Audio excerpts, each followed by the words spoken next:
one purchased car with cash for clunkers, I think, is the Corolla out of Toyota. I mean, does this make any sense? We're sending this money to Japan as if we hadn't already sent them enough. You know, this is a crazed policy that only a Washington bureaucrat could get behind. Of course, the public likes it because they get free cars. We're giving out candy to children. And of course, one of the other problems is, you know, the government now owns General Motors and Chrysler. Coincidence? I don't think so. You know, they're trying to help out their subsidiaries now by subsidizing auto sales. And of course, all the financing is going through GMAC, which is now a government-owned company. You know, what's probably going to happen in a couple of years is we're going to need a bailout for all the people who bought cars with their cash for clunkers money when they can't afford to make their car payments. So let me ask you this here, on the topic of auto bailouts, was the government right to bail out GM and Chrysler, or should they have let them go bankrupt and go under? Absolutely not. They were wrong to bail out Chrysler in late 1970s. They should have let it go under back then. It would have saved us a lot of money.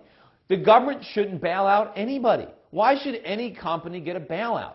Why should a company be entitled to money? Because remember, when the government bails out one company, they have to take the money away from another company that was successful. Why should successful companies be punished to bail out unsuccessful companies? You know, capitalism is supposed to be like Darwin, survival of the fittest.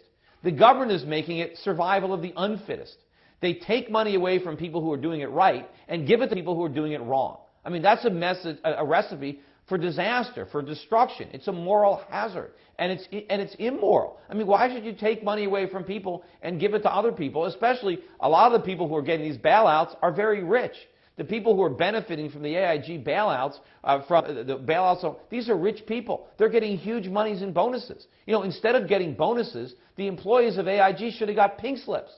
In the meantime, the government is taxing middle-class Americans, people that are earning $30,000, $40,000, $50,000 a year, to subsidize people who are earning millions of dollars a year. This is ludicrous. Now, surprisingly, after a $700 billion TARP, $787 billion Obama stimulus, there's talk of even more bailouts and even a second stimulus. With people such as Warren Buffett, even Dr. Schiller, advocating a second stimulus, has America just lost touch with the reality of government spending? Well, first of all, this is not the second stimulus. It's the third. Remember, the first stimulus were all the stimulus checks that George Bush mailed out. And that stimulus didn't work either. In fact, when Bush proposed that stimulus, I said it wouldn't work, and I said we would have a bigger stimulus down the line because we would say the first one was too small. And of course, even that wasn't the first stimulus.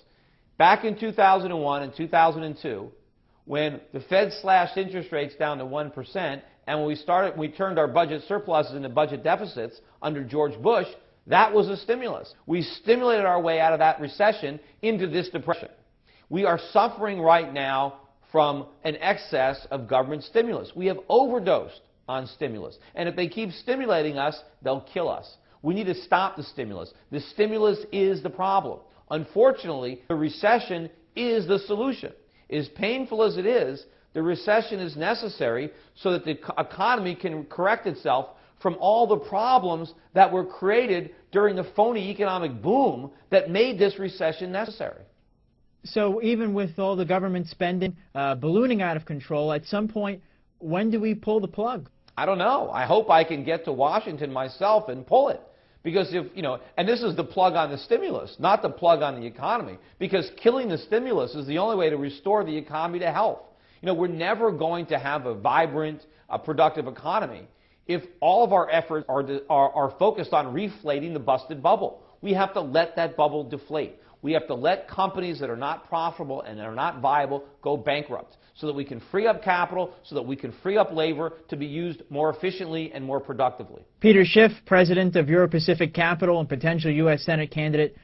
Peter, it was a pleasure to have you here on the program today. Great interview. Thank you. Signing off, I'm Dan Mangrew for Newsmax TV Money.